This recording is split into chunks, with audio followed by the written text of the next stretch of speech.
And we're alive. Beautiful. I love it when a plan comes together.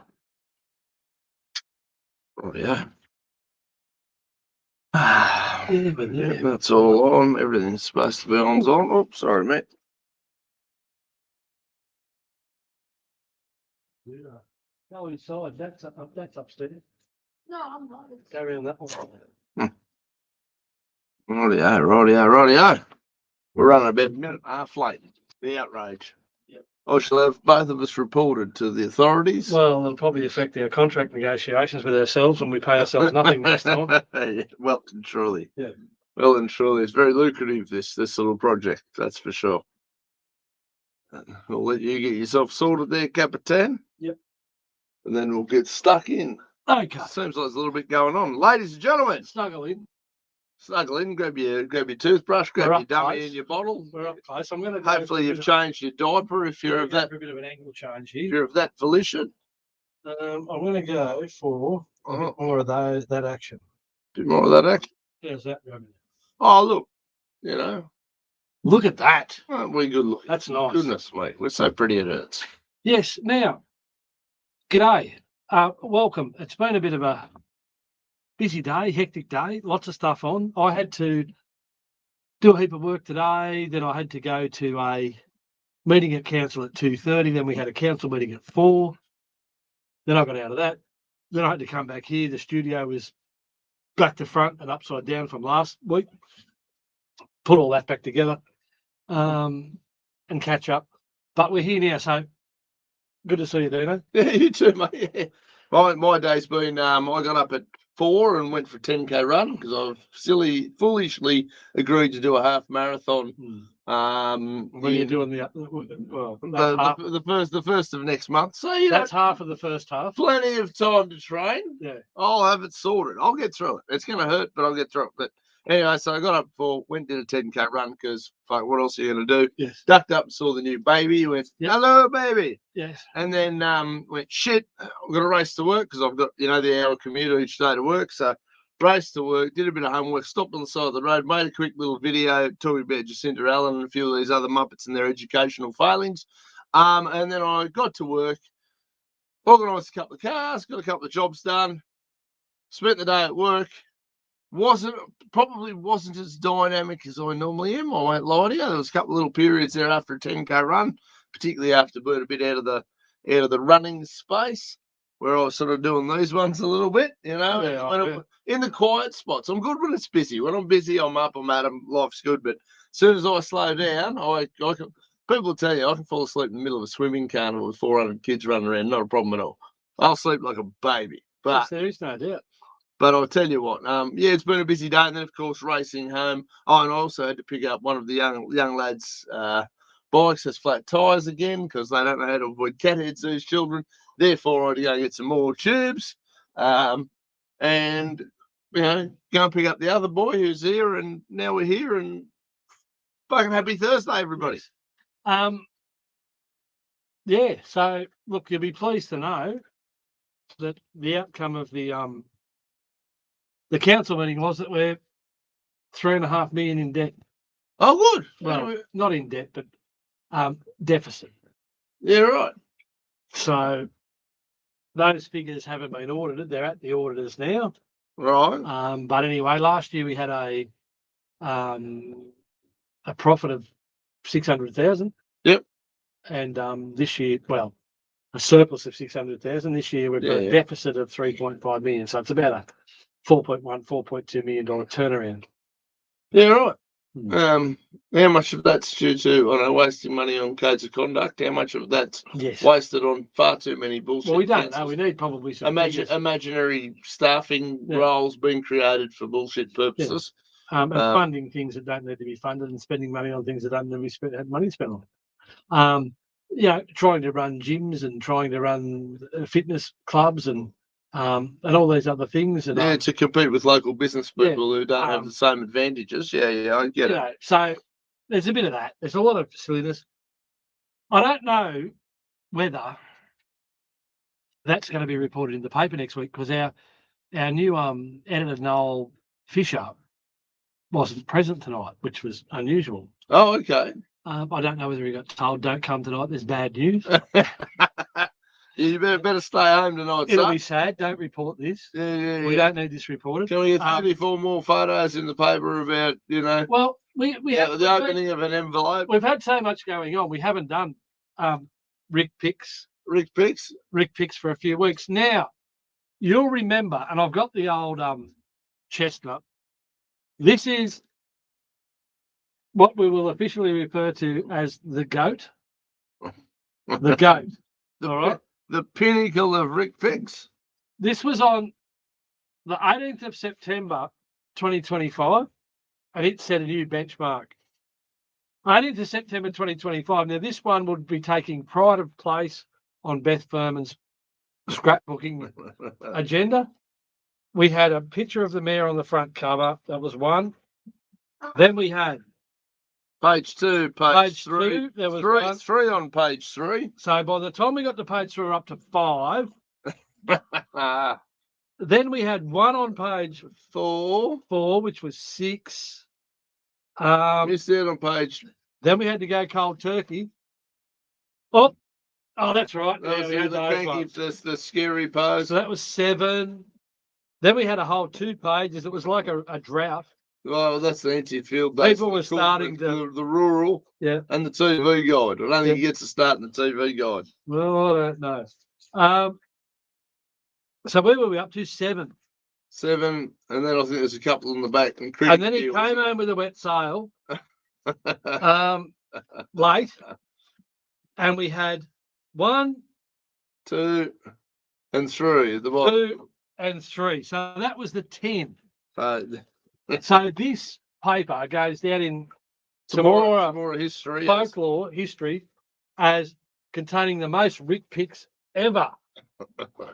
Now today, I don't know.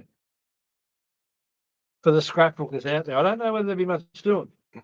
We've got front page, none. Second page, none. Third page, none.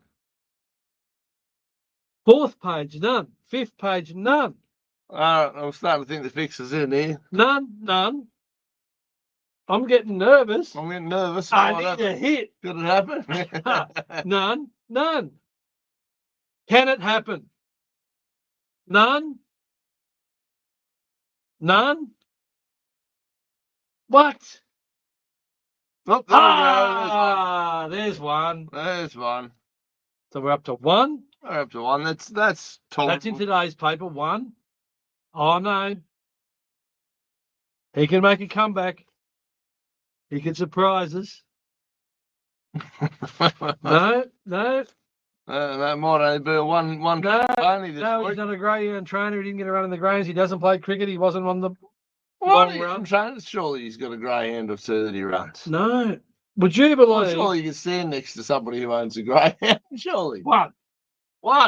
There we go. One Rick pick for the week. So there's 1 in today's paper. Now, last week we had Mick and Paul in, so we never got time to do our Rick picks last week. Oh, yes, our illustrious guests announcing One Nation launching in Wagga Wagga as of Tuesday night. So anybody who watches this that wants to come along, you don't have to be a member of One Nation. You do not have to be a member of a political party of any description. I am not a member of One Nation. I will be in attendance. But if you want to come along, hear what the guys have to say, and have that discussion, you'll be more than welcome. And obviously, I'll be over there throughout the day, but I'm sure there'll be a few people going backwards and forwards on Tuesday. So there's one there. But this is last week's paper. But look, it's a mayoral minute. Do you think the mayor might have provided the photographs for the mayoral minute? You'd have to think so. Okay, well, the mayor's in that one. So there's 1. He won't be in that. He won't be in the rural. TV guide. Surely he's found a way to get in there somehow. Anyway, look, I don't know what's going on. Does it? I think it's a possibility that they've heard us taking the piss out of the Rick picks and decided maybe, just maybe, we might need to tone it down a little. Back off. Because 10 photos of the same bloke in a 5-page fucking newspaper is ridiculous. When there's 6,000 people in the fucking Shire, for fuck's sake. Like, there's 6,000 people in the Shire. None of the other councillors clearly no one else one else in Temora does anything. No, Obviously. clearly not. Well, because Clearly not. if you've got 10 photos of one One person, bloke- and I'm telling you, I still think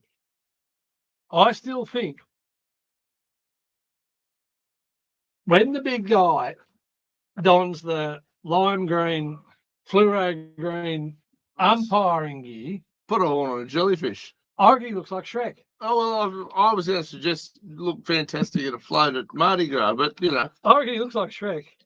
And then Anyway, I don't know how would Weary go on a float at Mardi Gras. He's there next to him in the same outfit. yeah, well, You know, whatever. he'd make an effort. He'd have a go. He'd make an I effort. can see Weary. I've seen Weary dance. It's a bit of a show. He'd make an effort. Why not? Why not? Anyway, so I don't know what's going on now.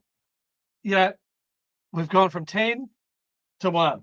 Now we need to find some sort of a happy balance. A logical balance. One's plenty. One a week's more than enough. I reckon it's way more than enough. I think that's yeah. I think when there's 6,000 people in the Shire, Yes. I think it should be about one a year on average. I'm sure there are other people who do other things in Temora. I'm certain of it. I'll tell you, there's over 100 people employed by Temora Shire Council. Yeah.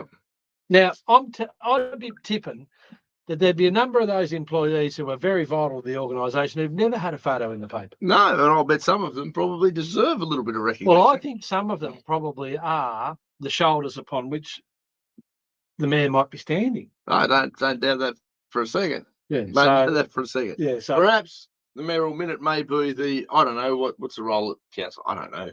The gardener's corner or something. yes. And a couple of blokes down there that actually do a bit of actual backbreaking work could potentially be, you know, interviewed or, you know, how long have you been working for Temora Shire Council? You know, some puff piece like that.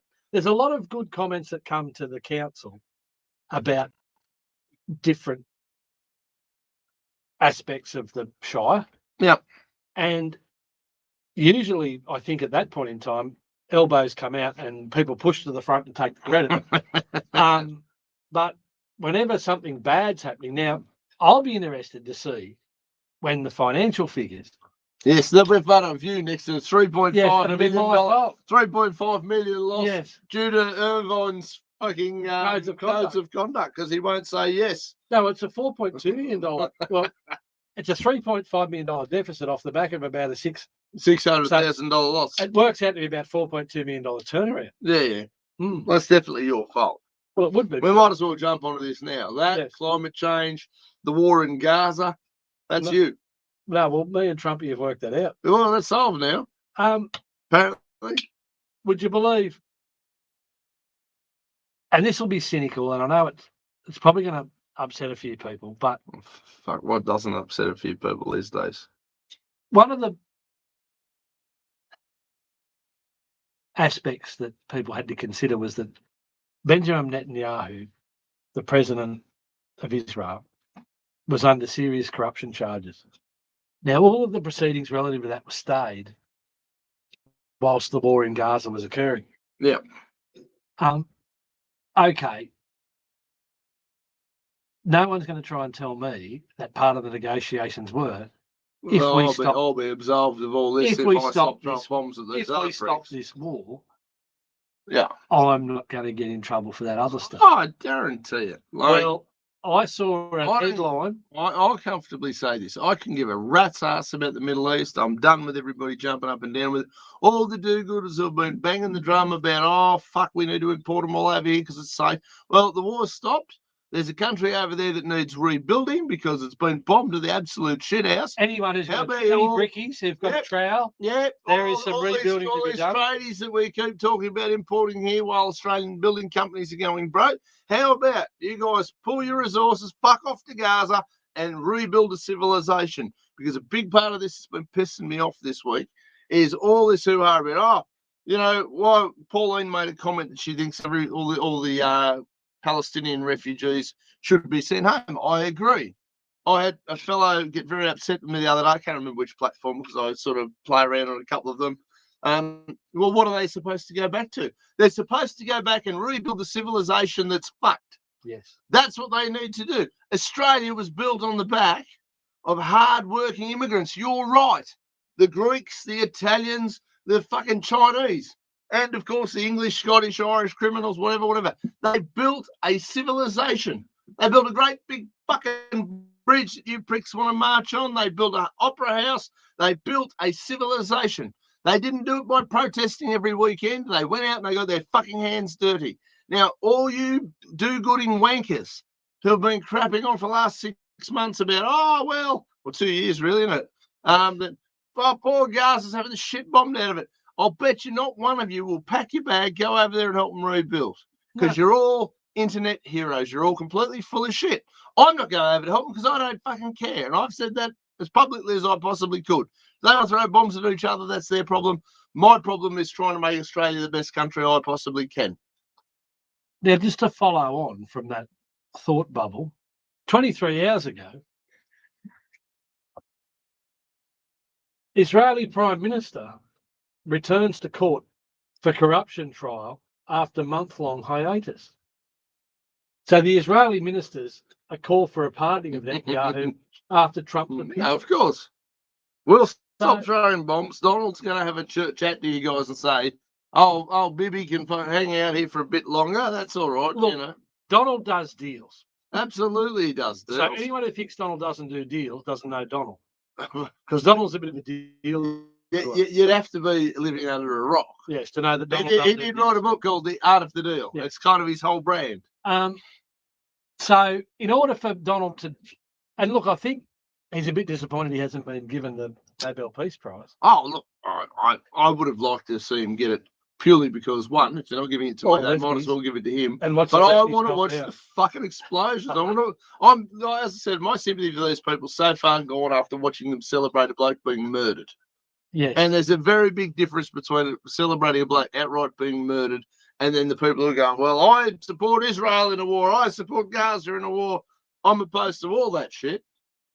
But, but when you see these people who are such do-gooders, they're such holy souls, they're such beacons of goodness. Yeah. I am so wonderful. I'm a fucking idiot who, thinks that it's okay for a guy to be murdered because he disagrees with your opinions. But one side of a conflict is the one that's very, very important. I've got news for you. All the war is the poor people in both sides of the conflict having the living shit blown out of them. I've also got another question. I'm not going to pretend I come up with it. It was Claire Chandler, who's been on fire lately. She's a senator from Tassie, I believe. Not a bad sort. Not terrible to look at. I don't mind watching her when she's on, but she's been on fire lately. She's the one who had the conversation with the sex discrimination minister who announced that she doesn't know what a biological man is. She's the same senator who then had to question the Indian bloke who's apparently a race discrimination minister as to whether Australia's a racist country.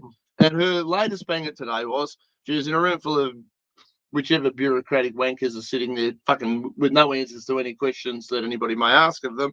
And she outright said, okay, we've recognised Gaza. What's the capital city of Gaza? We're not at liberty to answer that. We would have to take that question on notice.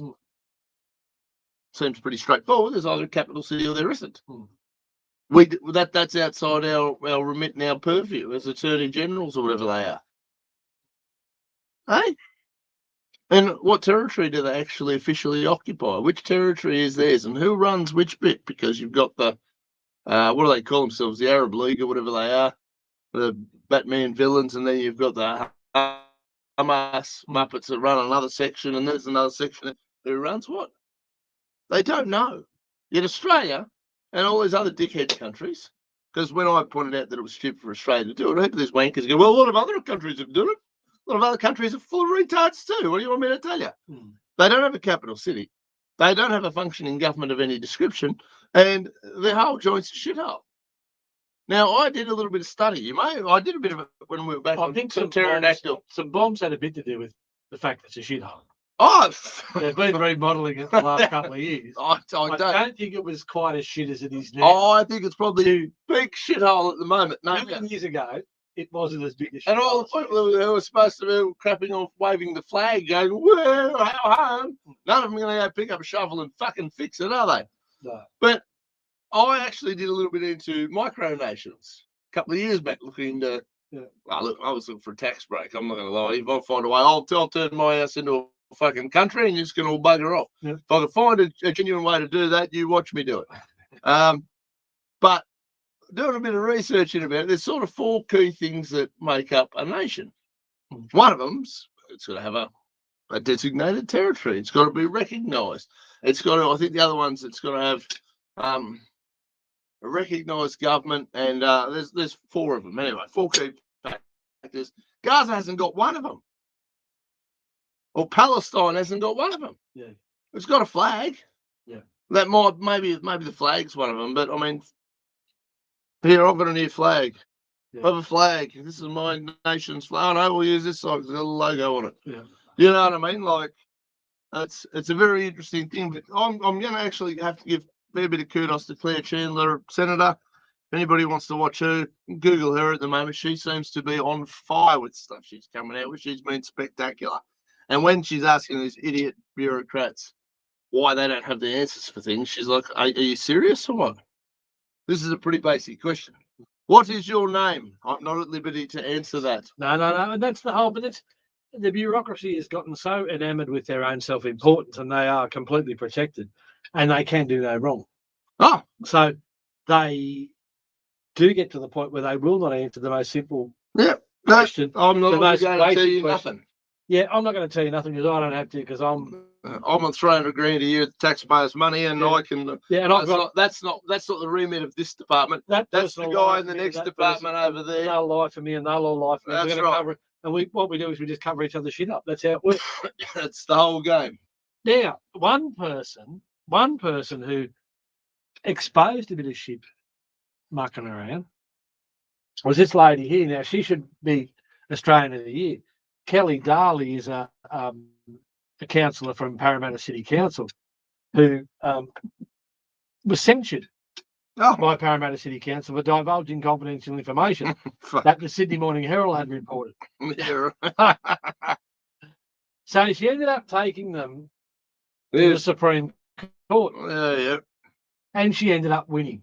Right. So anyone who's interested in that whole story, I've put some news articles up on my Facebook page. That's a big snake. That's a big snake. Well, that's what happens when she was in court. So did you have a listen to that? I was looking at your Facebook. She had so she's had a big win. She's been awarded costs. And one thing that people I talk to can't figure out, Parramatta City Council or their representatives have gone to the costs hearing and they've consented the costs. Yeah. Now they've come out and they've said they'd like leave to appeal and they're considering an appeal. But they've consented the costs. Yeah, right. Okay, so we agreed to pay costs, but we might have an appeal anyway. Well, it's not our money, so who cares? Well, that's exactly right. But even to the point that if you didn't agree, you wouldn't have consented to costs. If you didn't agree with the judgment, you wouldn't consent to costs. So how could you seek leave to appeal after you've consented to costs? I don't know how that works. Anyway, this is fairyland of... Well, it's lawyer land. Yeah, of course. It's lawfare. Absolutely. It's stupidity at 20 paces. Now, so she's had a massive win. Now, even to the point that, and anyone who's been following this whole Parramatta City thing closely will know that ICAC visited Parramatta City Council. Did we work out what that was about? Or is that still no, a secret? ICAC haven't said yet. But they turned up. They turned up and they confiscated some phones and mobile devices prior to a council meeting about 6 to 8 weeks ago. Yeah. And they haven't given reasons why. And just the other day, the CEO of Parramatta City Council was sacked by the council. Yeah. In a late night meeting. Sounds like a little beacon of harmony and love down there. Well, it sounds like the truth is coming to the surface, and there's a few people getting out. Heads are going to roll. Yeah, so, rats jumping off a sinking ship. And look, when you've got ICAC involved, when you've got, look, the one thing that I take the tiniest little bit of heart out of in all of these matters is it appears that the Office of Local Government, even NCAP to some extent, can hear some of these matters. But once they get into the Supreme Court, they've actually got it's a bit like the OLG's the sandpit. NCAT is kindergarten. Yeah. But The If you're Supreme in the Court. Supreme Court, Daddy's there and Daddy's putting his foot down going, Yeah. oh, this isn't flying. No. And What this is, bullshit's been going on while Yeah. I've been at work? yeah, and there's some bullshit. Yeah. So who's been doing the bullshit? Yeah. Yeah, that's right. So we can That's do right. it the easy way or the hard way. Who threw the poo in the sandpit first? Yes. Right? Why did you think that was a good idea? Yeah. And which one of you clowns clapped and laughed and thought it was fantastic and encouraged that shit? Yeah, anyone who follows this program will know that we followed closely the situation where a councillor from Kiama took Kiama Council of the Supreme Court to have a censure overturned in regards to a code of conduct. Yeah. And that council was also successful. So it's amazing how all these councillors have come out with these little wins, isn't it? Well, but when you read and I've read the decision from Councillor Darley's matter, and it gives me, I'm seriously considering a Supreme Court run. A Supreme Court challenge to the censures that have been handed down against me. Yeah. And based on the sensibility and the simplicity of the decision and the way that it's been written, and looking at the way the investigators have conducted themselves and the council have conducted themselves, I think it highly likely that I would be successful in those matters. Well, so I'll probably have to apply to Temora Shire Council to see if they'll support me with costs relative to those matters, because it would be very worthwhile. Substantial putting it on. No, but it'd be very worthwhile to test all of these matters in the Supreme Court. Yeah, sure. So that's considerations. But it seems that when you get into the grown-ups room, the different facts talk and the bullshit walks. Yeah. And the truth seems to be getting a few wins. Yeah. So that's where that's at. Now, our good friend Uncle Ron Honig has been having a bit of a tough time. He's in a bit of shit by the sounds of it, is he not? Well, apparently he pressured the Deputy Secretary of the Office of Local Government, Mr. Brett Whitworth, to expedite an investigation into former Mayor of Bayside Council. I can't remember his first name. Bill Saravinovsky. ICAC had been involved. There was a pre-selection coming up for council elections, and it appears Minister Honig put the acid on him and told him hurry up and do some work. Well, no, Minister Honig wanted all that resolved so that it was a nice, tidy process leading up to the elections. Yeah. It turns out that that's probably not the right way to go about it when you're the minister, and it could be considered political interference. Yeah, right. Well, I think now what's happened is Mark Latham put some pretty. He's been grilling dudes. He's one of the hardest working politicians in Australia. Well, he was putting some hard questions to Minister Honig at budget estimates. Yeah. Recently, and Minister Honig gave a series of answers. Now, in Parliament the other day, when Minister Honig was questioned, he gave a series of answers, but they were different. So he's got two lots of answers. He's got two lines of answers from Parliament and answers from budget estimates about the same thing, but it's the same matter. Yeah. There's two different sets of answers. This is why, and right, take notes. This is why you don't tell lies, because you got to remember two different stories. Yeah. Well, Ron's forgotten one. Ron's forgotten one, and he's double backed and then stitched himself up. Well, we don't know, but anyway, it's all getting a bit mucky and yucky for Ron. Yeah, well, look, you roll around with pigs, you get muddy. That's what happens. Well, and if you want to interfere in local, like Ron should know better. Ron's been a politician. Ron's been a state member since 2012, okay? Ron's an ex-mayor of Botany Council, which is a next-door neighbour to Bayside Council. And would you believe Ron's wife actually works for Bayside Council? So there's a very tight relationship. Now, Ron was a mayor at Botany Council for over 30 years, 31 or 2 years. Obviously, Bill Saravinovsky was a long-term mayor of Rockdale City Council. Yeah, so and then Bayside. So they're next-door neighbours. Yeah, and friends, no doubt. And their wives hang out. But Ron's wife worked at Botany Council, and then for the last, I think, I'm only guessing, I've read it, I think I read 8 years. Yeah. She's worked at Bayside Council. So, these people aren't unknown to each other. But in those circles, none of these people are unknown to each other. Yes. So there's your first challenge. Second challenge is, Yeah, but the first challenge is, And I'm I'm not- the minister. I really shouldn't interfere in this. I'm not going to defend fucking anybody from the Labor Party too hard, but if you are the minister and there's a million of these little bullshit cases going on that are messy, nasty, and childish, somebody's got to be dad. Now, I don't know if that's what Ron was doing or if he's just protecting I his think mate. Ron was trying to be dad. I'd say you've looked into it far more than what I have. But on the surface, I'm saying somebody needs to be dad. We do need somebody at some stage, and this isn't playing off the Mark McGowan, everyone call me, give me a Father's Day fucking card shit. But somebody needs to be in this cesspool of shit, go a bit like Trump's kind of doing. I'm the boss. It stops with me. It starts with me. I'm making the fucking You call. might not agree with this, but this is how it's going to be. This is how it's going to be. And when you're the boss, you fucking do what you think. And that's what leadership is. Oops, sorry. And I know we get a bit challenged with our local bloke thinking he's the boss, but, you know, was it a case of Minister Honig's looking at 50, I don't know how many electorates, council No. this was something that was around. But my no. This wasn't an OLG. This wasn't an OLG matter per se. This was a Labor Party matter. Yeah, okay. Right. So this is where it gets a bit blurred because this wasn't. And I'm not defending the bloke. If he's done something corrupt off with his head, so to speak, and I'm Well- proverbially for the overly sensitive wankers on. There's very much all of the information that's been put to the public at this point in time indicates that there's a high prospect of political interference. Yeah. Now, that's how it rolls. And if you've done it, own it. Oh, for sure. And again, without being in any of those rooms, but your mate Chris Minns, I know it's Ricky's mate, sorry, because he came here as the guest of the state.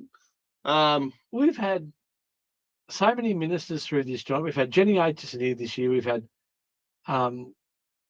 Ryan Park here this year, Minister for Health. We've had Ron Honig here, Minister for Local Government, and we've had the big dog Premier Chris Minns. So they're very concerned about One Nation opening up down the road. I think they might need to be a bit worried about funding the Labor Party opening up a branch in tomorrow, led by our illustrious mayor.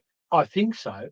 I would be. I'd be shitting myself if I was McCormack. I wouldn't be worried about Paul Fennell and One Nation. I'd be more worried about Ricky Furman and fucking Labor. You said that you'd heard that Michael McCormack's got his nose out of shape a little bit, that Paul would be. Well, I read an article. I read an article the other day from the River and the Times or whatever. I don't know. Whatever media outlet it was. And yes, I certainly got what McCormack called anybody who supports One Nation fringe dwellers. They love the whole dismissive, arrogant. Oh, if you're not with me, we're just one of the less respectable members of the community. You know, fuck off. Now, there's a lot of people in Australia. I'm not a member of One Nation, but I'll tell you what, they've been my second pick on most ballots for the last 10 years. But when I look at the stupidity, the mass stupidity, and the lemming-like approach of the majority of the populace, I'm quite happy to be in the fringe. I think the fringe is where the smart people hang. I'm quite happy to be on where I am too. Don't you worry about that. You know, I'm building my own little lane. I can give a rat's ass what they're doing, other than the fact that they're destroying our fucking country. But even we saw in COVID that only about 10% of the people have actually got the wherewithal to resist the bullshit. But at what to the average punters? Remember when Hillary yes, came out and declared everybody who supported Trump a bunch of deplorables? Yes. You're homophobic, you're sexist, you're racist, you're fucking, I'm done with all those labels. Yeah. Bash it up your ass. I don't care what race from. If you come to Australia, you want to assimilate, you want to work your clacker off, no welfare for you or anybody else. Mind you, I'd like to abolish most welfare for Australians. So I'm a consistent egg there. I don't care where you come from. Come over here and work your clacker off, build a life, build a business. If you're going to come over here and be a shithead, I'm happy to put you on a plane and send you fucking home. That's where I'm at with it right now. But the way that the article read with McCormack's views were anybody that would support this, fringe dwellers, low lifes is sort of the vibe, you know, you're not good enough. And this is why the Liberal National Party's on arse. This is why Pauline's surging in the polls. They're doing really well. Well, the reason, and we touched on this last week, the reason Pauline resonates with people is because whether you agree with her or disagree with you, the one thing that you can take home with Pauline is to her point of view, and she means what she says. Absolutely. Which is in stark contrast to 98% of the rest of them. net zero nuffies of the Nationals. Well, that's right. And McCormack came out when he was Deputy Prime Minister. Yes. And he championed net zero. We're going to fucking wear this. And now he's in a position it's easy to pick the, you can say I want to be, populate the. Look, now that I'm in opposition, let me tell you, I got some plans. Yes. I have some wonderful plans. Yes. And when I'm elected, yes, I shall. I won't do any of them. Well, I might. You have to be careful with me. If I get the job, there's going to be a lot of sackings. But that's these clowns. And this is the problem with, they're really offended that their turf's being trodden on, and they know full well that the numbers are starting. The people are leaving. The people, and this is to the conservative fucking people. Yes. Right. The right. Who are desperate.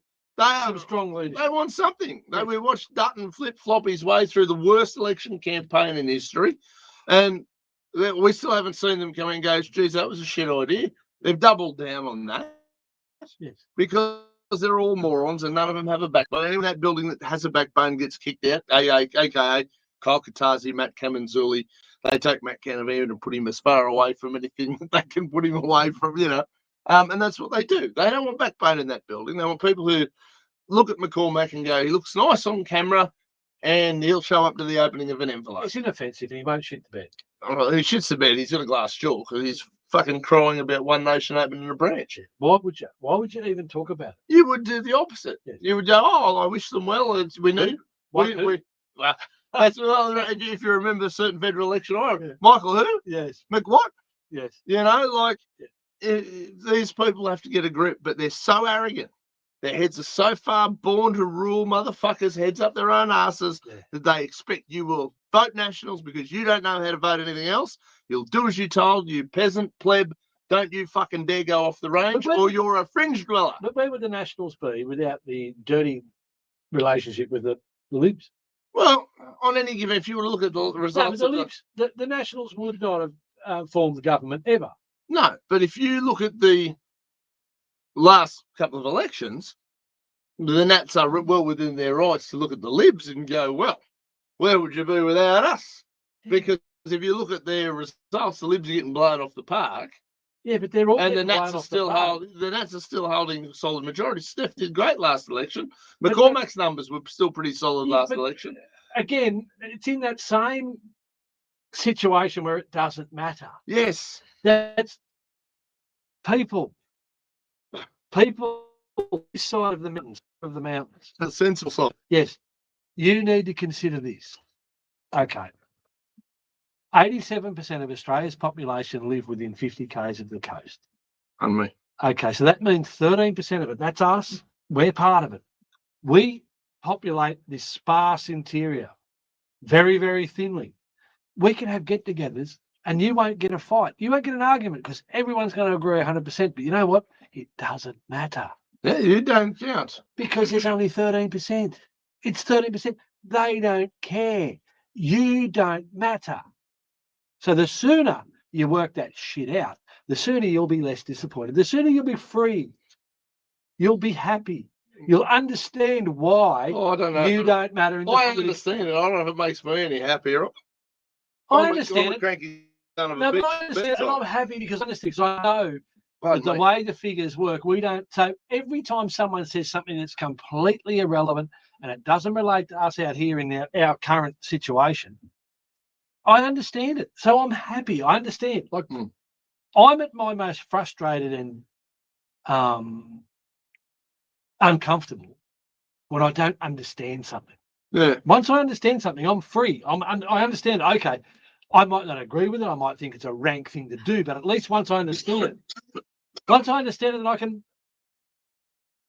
do something to disconnect from it, disengage from it, avoid it, put it out of my mind, or put other things in place to veer around it. Sounds a little protect myself from it. But when I don't, so do yourselves a favour. Have a big dose of reality tonight after tea. Instead of having some ice cream, have some reality and realise that Michael doesn't love you. No, he doesn't. And Michael's not helping you. The sooner you go and vote for someone like Pauline and you actually start to get this Pardon me. Party that actually stick to their Principles. Yeah, and don't live life. I've said it a million times, and I've been political now officially for about 15 years. Yeah. And if the Liberal Party, National Party, did what it says on the box, I would have been a Liberal Party member or voter. Yes, but they don't. They don't do what it says on the box. They don't got a nice shiny flyer that says, they're the political equivalent of a push-up bra. Yes. Oh, that looks very impressive. Right up until you take it off, there's nothing there. Yes. That's what the Liberal Party is. They're basically a political push-up bra. They're absolute just cons. They're good for nothing. If Barnaby's not falling off a park bench smashed, or at least he's half human. Well, at least you see the human side of it. I've fallen off a park bench smashed before 1 million times. Yeah. But anyway, like I say. But yes, they're cowards. They're absolutely spineless. And they're losing and look, One Nation have just stolen a large chunk of their voter base. Yeah, and it's going to get bigger. And I think I made this on the show a few months back. Well, they're not representing the 13%, are they, the Nationals?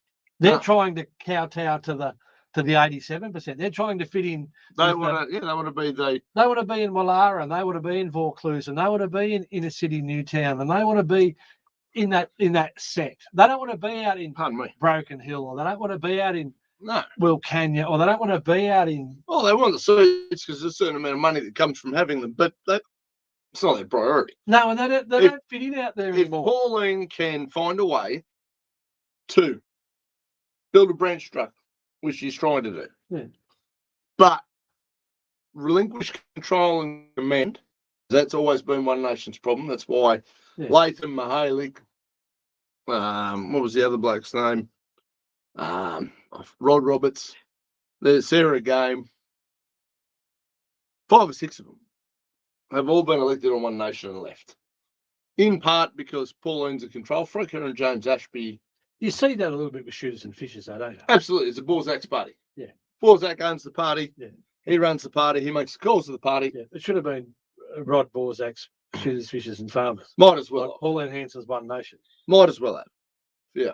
Because you've got some really good independent representatives like Helen Dalton, they had Roy Butler, they had Phil Donato, three people there I think are pretty good. Well, mate, in the grand scheme of things. They're also in the job, aren't they? They're still in the job, and they're representing. Obviously, their constituents believe that they're doing a good job by them, and that's where we need to get to. We need to start as 13%. We need to start identifying the people in the communities who are going to run and actually represent you. Not try and be part of this establishment that wants to fit in, join the club, and kiss the ring, kiss the ass. No. You need people that are of you, from you, and willing to fight for you. Yes. Who is going to fight for you? Yeah. Because it's not going to be Michael. Michael was the deputy prime minister and did fuck all. No, Michael's in opposition. Michael can say, we want to change this, we want to change that. When Michael was there, he was talking completely opposite. The second most powerful job in the country. Yes. Did fuck all for the Riverina. Well, but also he sat and he allowed ScoMo to do whatever he wanted. Yeah. Yes. Like, let's be fair, you and I, obviously, we're not the same person. No. But if you're going right off the rail, yes. Well, probably pull up or vice versa. But if we're in a team together and I want to make myself captain of everything and sign over all these rights to me, you're going to say, hang on. No, we're in a team and this is how it works. That's right. And he did the opposite. He went, I'm the vice chairman. I'm the vice captain of the high school. I mean, no, I'm not. I'm the fuck. What did I do? He doesn't know what he's doing. He doesn't know whether he's taken Michael Xerian to court. He doesn't know. Michael's worried about Brand Michael, and he's shooting himself as to what happens at the next election when he loses. Yeah. And he hasn't got $300,000 a year to fucking bounce straight off. He'll get a pension, mate. Look, I think he's been in it long enough that he'd probably qualify for one of them old pensions. The really ridiculous old pensions. He'll be right. I reckon Michael will be okay. I think he'll be right, but he's still. I think he'd notice a big hit to that. He'll be okay. 300 grand a year is not a bad money to come in each week. I'm telling you, voters, don't make that a consideration. He'll be okay. Oh, come on, I'm a little bit worried about his welfare. He might end up down near the Willans. Is it Willans Park? Wilkes Park. He might end up down there. He might have an old Nationals tent that he can down there. Sit there and fly the flag of, that's the equivalent of doing nothing, though, guys, and that's what you get when you vote that way. So to hear that he's shitting himself about One Nation's great news. Richard Foley got lambasted, pilloried. Pardon me, nice. Obviously they took the piss when he basically said that the voters in dumb as fuck or whatever this electorate retarded or whatever he said. He's not wrong. But the idea is if you keep voting the same way, you're going to get shafted the same way. And Absolutely. if you feel like you're getting shafted, well, just keep voting the same way, and that's how it's going to keep feeling. Pardon me. And look, the biggest argument I had from a lot of people was over the last two election cycles. Oh, yeah, but if we don't vote for Michael number one, Labor might get in. Yeah. They fucking got in. Yes. And they own the country. I can't see them going anywhere for 4 to 6 years. And I don't see your superheroes having the balls or the brains or the temerity to well, in opposition, fight it back. They're doing but in opposition, they've got the policies that we wanted them to have when they were in leadership. Well, they haven't even got that. They haven't confirmed any of the policies. Nobody's brave enough to say this policy. Well, they don't know. One guy will say a policy and then, fuck no, oh, gee, somebody called me a racist for that one. No, they would have read an opinion poll. So I would have got an opinion poll done and they'd like to change direction. I oppose gay marriage. You're a racist, huh? Yes. Like, none of it. There's no correlation and logic. No. Net zero is a farce. You homophobe, huh? Yes. And so we're living in a complete world. Real nationals are not going to save you. I'm not sure that Pauline, the Libertarians, or Jared Rennick's going to save you either, but I think they've got better intentions, goodness me, and probably a little bit more, they do what they say in the box. Yes. Pardon me, again. You're going all right. I'm all over it. I think we're going to go, yeah. No, I think so, yes. Yeah, okay. So, yeah, look, that's part of it, guys. I've got more faith in those smaller parties being genuine, even though they are a bit more of a lotto than I do for the Libnats. Libnats are dead. They're done. They're toast. They're just working out. They're like Fear the Walking Dead. You got Susan Lay walking around, she's got no idea. She fucking hasn't got a clue who's in charge of that show. You've got David Littleproud. David Littleproud's going, I'm the boss. Susan can't look forward because she's looking behind her to see who's creeping up. And the knives are out, and it's only just a matter of who. I think it'd be foolish of Hasty to take the job. I think it'd be very foolish of him to do it. I can understand him pulling himself from the front bench. I think it's a good move. But if he turns around and does that and then goes, right, I'm going for the leadership, he's just shot himself in the foot. I wouldn't go anywhere near that joint until they've settled down and stabilised. It's not going to. Oh, well, I wouldn't go to it. I think it's done. They just need to start looking for the good, sensible people. Need to go, where are we going? We got any comments on the night? No, we're fairly quiet in the comment box, which is unusual. Did you see our mate Jacinda Allen, the bimbo Barbie from Bendigo? No. I like that bimbo Barbie. No. How'd that roll off the tongue? Well, first time around. Yes. How'd it go? Did you pretty solid? I swear I can bring that up. I was just thinking anyway, I think we got more views than Ribbo got listeners on his radio station. Fuck. Ribbo announced all 5 of his listeners when he did his farewell speech. Yeah, and he hasn't been back. Fucking, okay, you could list all 5. 5 listeners. I'd like to thank my listeners. Any name? Yes. Well, I mean, look, I'd like to thank our listeners too. I could probably, pull a couple. But I don't think I could rattle off the whole crowd. Yes, the whole lot. The other thing was the ABC thing this week with John Adams. We need to touch on that. That's huge. That's massive. Did you listen to the interview? I haven't listened to all of it. So you got to the 4-minute mark and wanted to puke like I did? Yeah, I got up to about 15 minutes and then, I just felt a bit nervous and had to go on. It was fucking rank. Yes. And it was so matter of fact. Now, for anyone who hasn't caught up, there's a fellow who's got the best interest in Australia at heart. He's got hold of a copy of the interview aired on ABC Late Night Radio in 1975. The host of the program at the time, I think it was called Late Line, believe it or not, back then. Obviously not to be connected with Late Line, the later iterations of the news program. And they delved into the very deep, dark subject of pederasty, and they had... Which, for those of you who don't know what that is, it's pedophilia, but for young boys, not children. Yes. So the age seems to be from what I think they were saying 11. Yes. 11 on up or something. It was pretty rank. And they had a couple of these queer fuckwits on there. Yeah, there was 2 or 3 of them on there he was interviewing, and I think he was a declared partaker of the sport. And no, it was pretty feral. Now, there's all sorts of different layers to this. There's a layer whereby ABC were asked the director of the ABC was asked, and they claimed that they didn't have a copy of it. So there was lies told there, because obviously Mr. Adams has got a copy of it. Mr. Adams is an economist. I've met him a couple of times. We won't hold that against him. He come on, that's his biggest win. Yeah, he was threatened with we had to sign a bit of a non-disclosure, but basically he's released it now, and it's been seen by about 250,000 people. Yeah. So the idea they can put some sort of injunction in now to stop it from getting out. It's a bit like no, you can't put the genie back in the bottle. Toothpaste doesn't go back in the tube.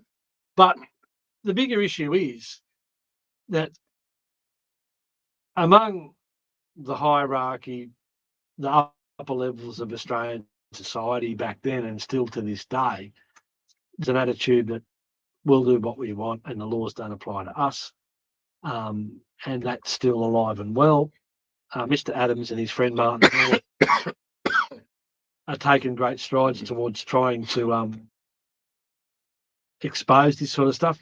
Senator Bill Heffernan from Junee mentioned a lot of this stuff under parliamentary privilege back in about 2015. Yeah, and that's where he brought up the 28 pedophiles that were protected.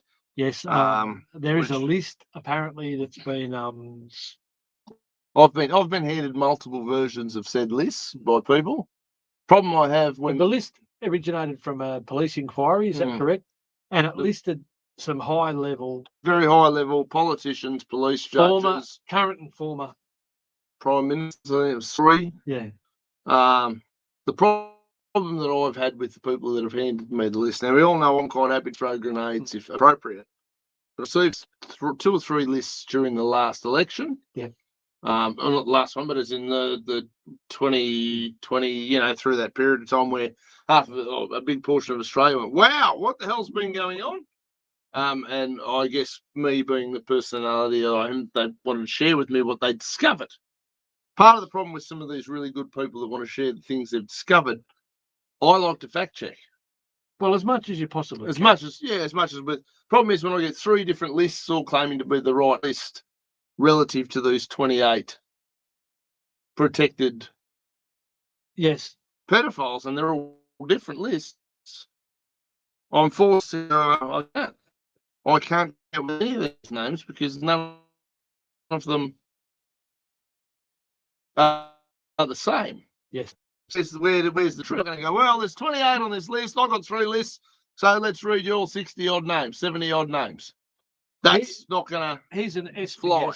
An SBS News article from 2015. A 4 p.m. file list senator. Liberal Bill Heffernan says he has a police list which names a former Prime Minister in a group of prominent alleged pedophiles. Now, that was published on the 20th of October 2015 by SBS News, referencing Mr. Heffernan's use of parliamentary privilege to discuss these matters, although he didn't divulge the names on the list.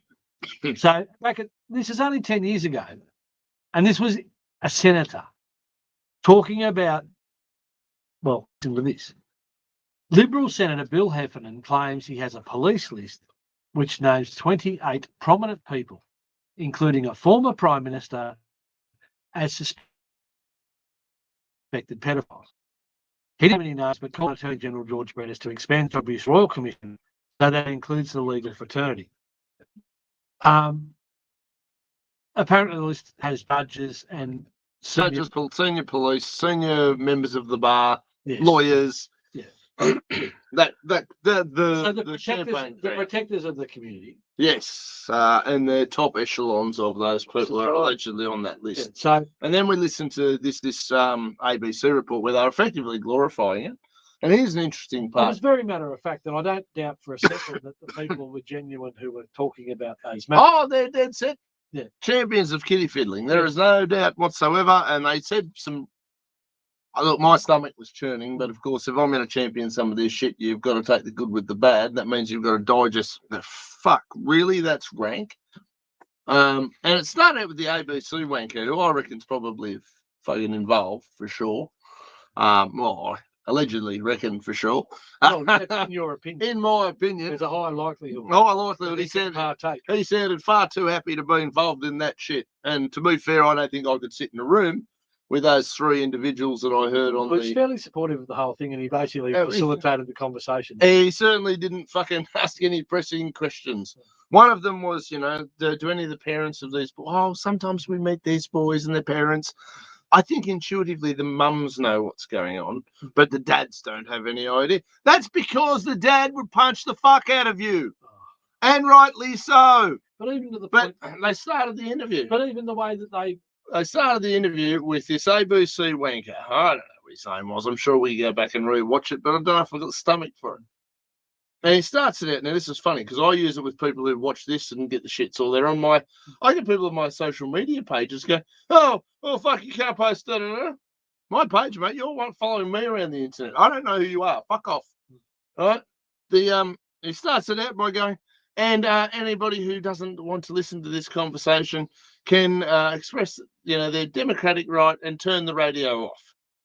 I've been telling people that for years, but if you say that the lefties these days, you're fucking telling us to shut our traps or fuck off or whatever, it's, undemocratic and blah, blah, blah, blah, blah. Yeah, right said, if you don't like this, you can tune out. Well, no shit. Of course you can tune out. I don't want to tune out. Neither does John Adams. If you're going to put a program on the national broadcaster and talk about stuff that's really, really rank to people. And seemingly from a very positive light, he certainly didn't. The fellows in the room weren't feeling uncomfortable. No. They're very supported, loved and enthusiastic about their willingness to jump on a small boy.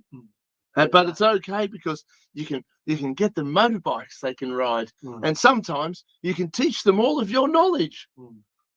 You people are fucked in the head. There you go. I've got some knowledge for you. You people are fucked in the head. And the fact that the ABC wanker didn't say or do anything about it pretty well proves everything I need to know about that guy. And look, I've always had a low opinion of the ABC, should be defunded anyway. But I imagine John Adams, hero of Australia, is likely to be sued by these fuckwits. I don't think he will. Look, I think they're going to try. I don't think he will, because what are they going to sue him for? That's what you would have to think. YouTube's already pulled it down, I believe. Yes, but Twitter's still rolling it around because Elon's pretty cool in the space. On everything else. Former Premier of Queensland, Campbell Newman's shared it. A couple of other prominent, sensible, I have to call them the Dean Club politicians who, John Ruddock and, they've all shared it fairly well around their networks as well, because the Australian people need to know this sort of shit. Well, the big issue is, we know that these people have been protected for too long, and I just don't know whether the general public know just how perverted and corrupt some of these people are. Yeah. Like, honestly, well, the stuff that I've seen, and you've made this comment to me in the past, that I was naive to think that some of these people had our best interests at heart. And honestly, the longer I've been involved with this and the more I talk to people, the more I see. and I'm very much aware now of the agendas and the depravity and the lack of any moral compass that these people possess, and I see it on a constant basis. Did you see the blonde bimbo from Bendigo? No. So yesterday she had a meltdown. So now, and I'm not sure why it's come to the fore this week. So a mate of mine reached out and he said, "Have you seen the new law they've brought into Victoria that effectively it says they've same as these other fuckwits on the ABC, they're redefining age. So they're mature minors, i.e., they can look at my kid and go, he's mature enough to make this decision. He wants to chop his cock off. Yeah. We're going to encourage it because he's mature enough to make this choice without his parents." If you saw the looks, ladies and gentlemen, I just got the biggest filthy from a 12-year-old you've ever seen. Yeah. But there is, and it's been in for a long time, because I remember seeing the legislation years and years ago and said to Mum when she was working in that industry, I said, "Mum, no."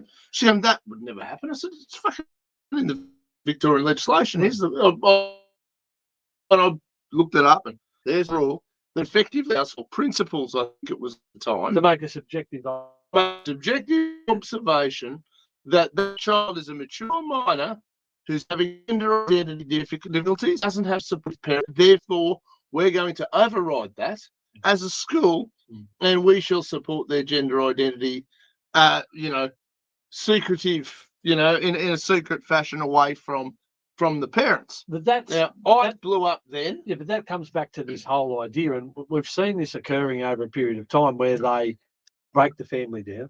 Oh God, yeah. The whole thing. They undermine the family unit at every opportunity. Yes, and that's, and they've also got this situation whereby now that the role of the old traditional family hierarchy doesn't exist anymore. It's all been undermined. The idea that you could, one of the individuals could stay home and care for the group, and the other individual would go out and provide a living. Well, that doesn't work anymore. If only one person's working. What year did The Simpsons come out? Or what year was Married with Children? Remember Al Bundy? Yes. Those two characters are a fine example of a world we once lived in. One that I reckon I would have been his age or younger, where a complete doofus of a man who worked a normal job. One's a shoe salesman and one's sitting in Mr. Burns's factory doing whatever he is. He shows up, looks confused all day, and goes home, checks out. Could provide for a wife to stay at home. And 2 or 3 kids, have a nice 3-bedroom, or 3-bedroom, 2-story house with a yard. That was normal once, people. Yes. That was something that we should have all aspired to, been capable of achieving. I don't know. We're a slightly different generation. I work somewhere close to 3 jobs, depending on how you structure my week, just to keep up. I get ahead, a little bit, but I'm not buying a Ferrari anytime soon. No. In years gone by, me having just one of those jobs would have made me fairly stable financially. I would have had, the 2.3 kids, a dog, pool in the backyard, and a reasonably tidy little home, and that would have been fine. And the other things I do would make me rich. Yes. They would make me wealthy because I will get up at 4 a.m. and go to work. The other job could have bought you an investment property or something. Absolutely. But we're not in that world anymore. No. We've got a whole generation of kids who'll never own a home. They're going to be renters forever if they're allowed. But even when you're renting forever, all you're doing is you're building the wealth of another individual. You're not building your own wealth. Absolutely. So there's the ambition out of it is just being sucked out of all the people who want to work hard, want to contribute, want to build, want to create things. And we spoke about this the other night with Paul and Mick. A lot of the small businesses in Australia were funded with people going back and redrawing on their home loan or having that equity so that they had that asset that they could borrow against to establish themselves and roll the dice and take the risk in a small business. And if the business went well, great. If the business didn't go well, shit, you got to work another 20 years to pay back that difference in mortgage. But go back and get a job and keep trucks. It enabled a lot of people to enter into entrepreneurship or into the private business sector. Or Well, and that's the other part of it, is they don't want anybody in the private business. No, they don't. They don't want small businesses. They don't want a bar of it. They want every trucking company to be Albo's Trucks. Yes.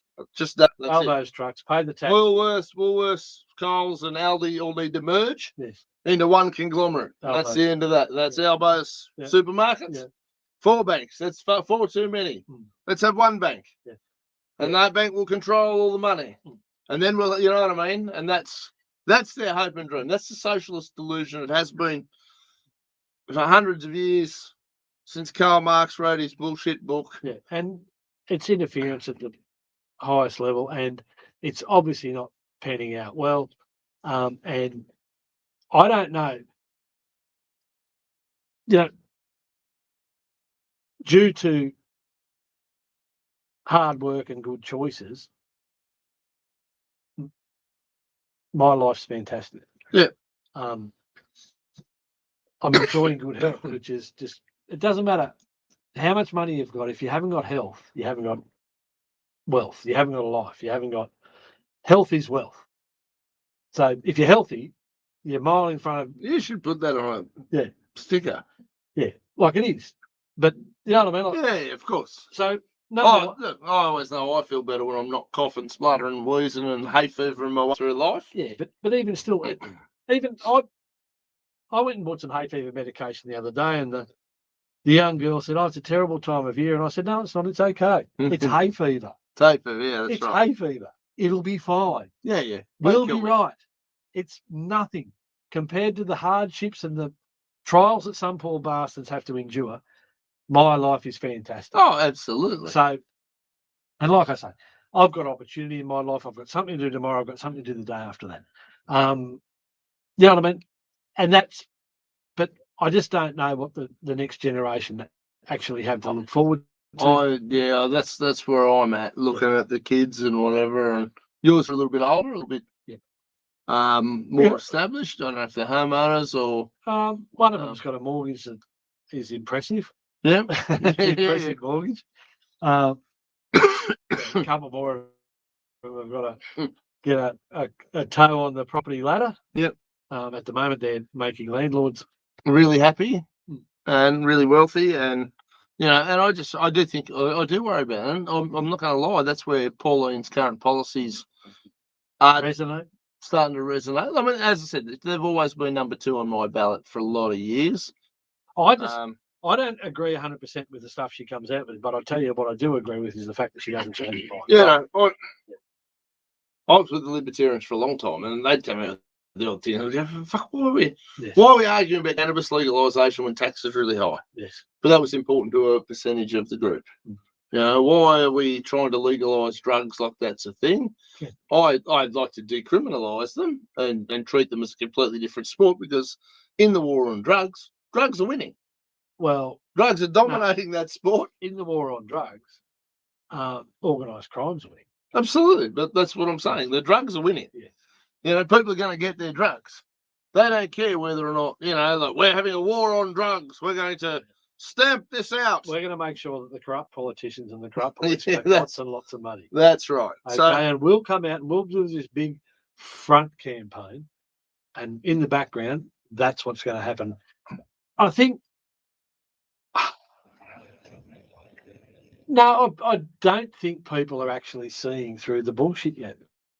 I think people are a mile off it. There's a few that are starting to know. I'm people liking and sharing my shit.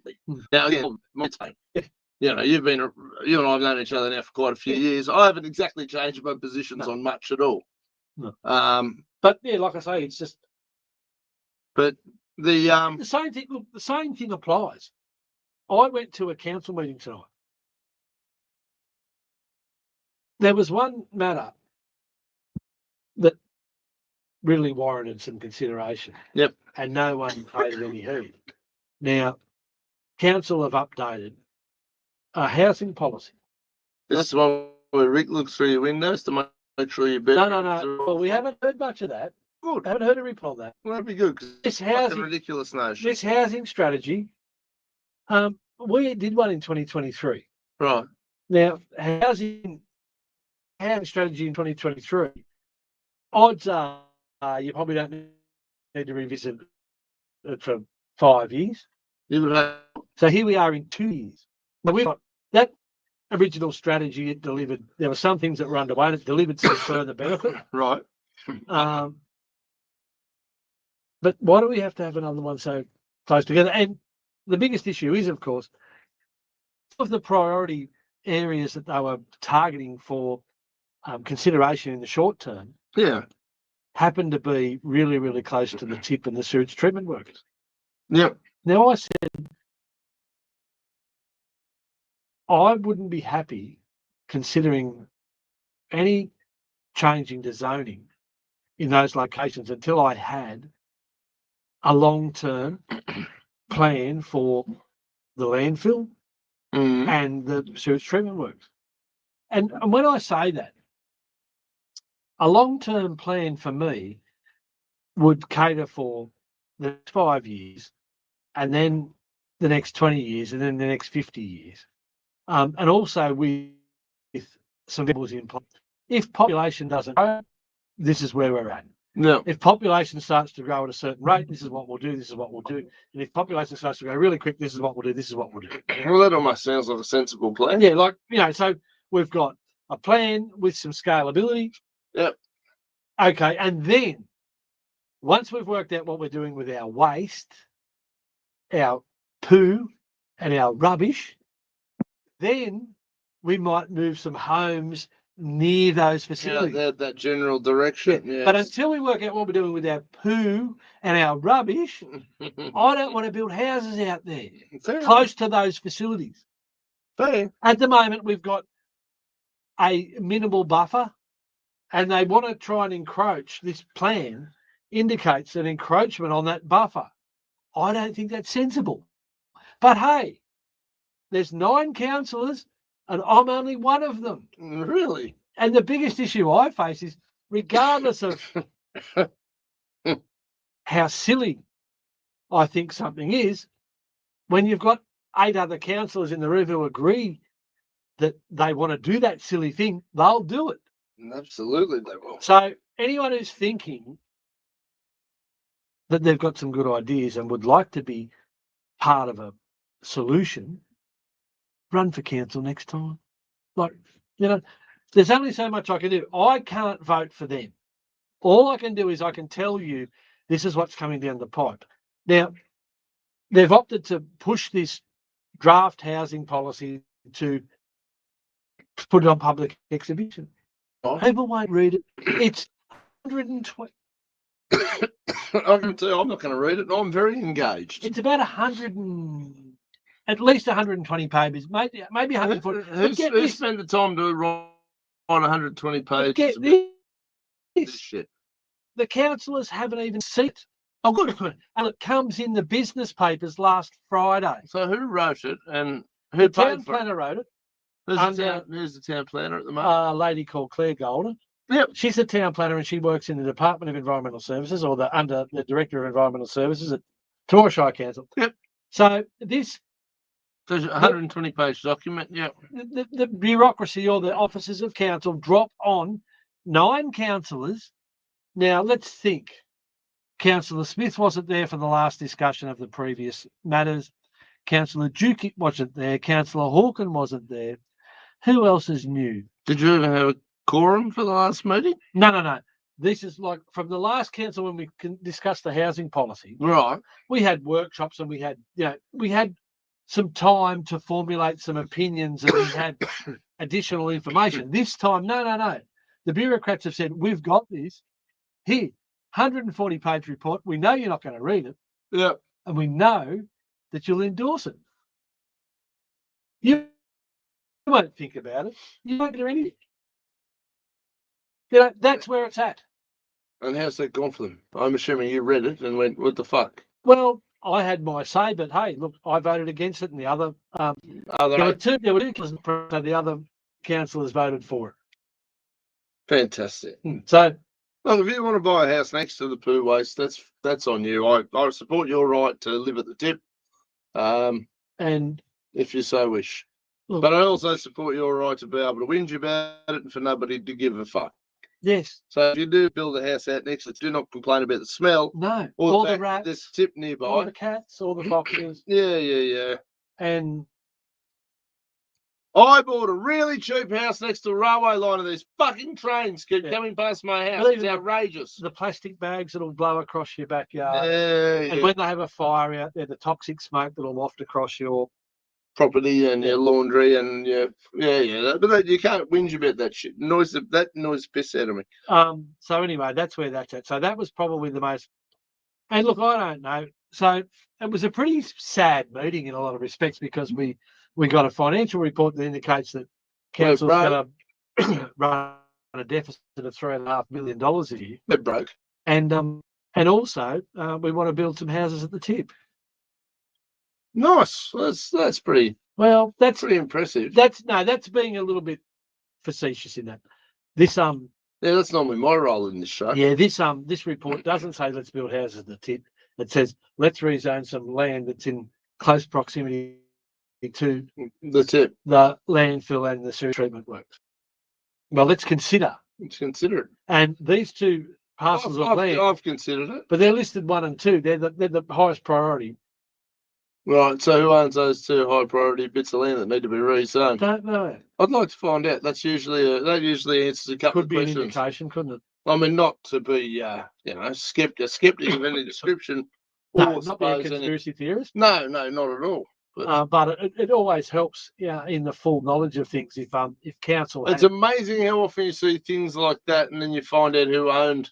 I might go block back of land, or whose cousin owned said block of land, or I might have to go back and look through that every single page of that report and see if there's any sort of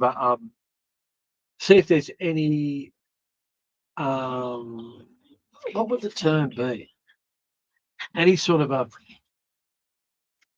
declaration of interests. That'd be interesting, yeah. Yeah, so there may be that I've overlooked the page that has any declarations of any interests that council need to be disclosed. I mean, I guess the other one is you just find out who owns the land and you'll work it out pretty quick. Tomorrow's not that big of a town. No, but why is this top priority? Housing next to the tip. Who's going to sell this block? Yeah, and why has it come up in this? Look, think about it. We've just had the first stage of Dustin Rose is just open. The first stage of Highfields is just open. I think they're building on the second block at Highfields. Yeah. There's 60 odd blocks at Highfields to build on. Right. Well, there's still a heap of blocks at Dustin Rose to build on. Yeah. We've got a subdivision being built currently out at the airfield. Mm. We've got some industrial land in part of the first part of Highfields. So relative to the amount of people looking to buy houses, there seems to be plenty of opportunities. We've got some large residential subdivisions approved, waiting development. So there's no perceived shortage of this land. There's another residential development that's been approved in French Street. The developers haven't progressed that. Yeah. So there's no pressure. No, other than somebody for some reason desperately wants to sell some land next to the tip. Desperately wants to get something done while there's a council that might pass it. Yeah, seems a bit dubious to me, but hey, what do I know? I get by on charm and good looks. Well, we all know that the biggest source of what would you say, bad behaviour for local government is planning issues. Oh, without a shadow of a doubt. Yeah, so why should we be any different? No, well, that's exactly right. So, Craig Warren would be interested in reading that report. Yeah. Bruce Well, says good day. Sorry, guys. That report is currently up on council's website under the meeting agenda for the for October. So that's all public. So if you read that report, the report as it stands and the one that will go on draft public display is currently available. Very worthwhile you bring it and understanding, because I think the fact that it's as big as it is, and it's a bit convoluted. I think it plays into the apathy, and it just means that someone who's a bit under the pump can't really take the info in and understand it quickly. Yeah, which, let's be fair, that's what a lot of it's designed to do and for. Yeah, I don't believe it's a great report. Fair call. Fred saying that a Coolman Council's getting a flood study done not far from the waste station plant in Coolman. It must be a bit of this, let's buy up a lot of land around tips and sell it. Well, yeah, but I don't know. I don't know. Are they going to live there? I'm not. No, but it is. Yeah, is the person who's developing it going to live there? It's going to be very interesting to find out. Or are they just going to try and turn it and burn it? Possibly. So that's possibly. I just, again, the one thing that all everybody wants in local government is a fair go and a level playing field. And no one wants to see someone getting pineapple. Well, but unfairly. But even or other people getting the inside run. Yeah. So yeah. No, look, without a doubt. So anyway, one thing I have noticed, and I don't know anyone who watches the show will recall, that we had a couple of issues with some parking enforcement. Oh yes, was there any on that before?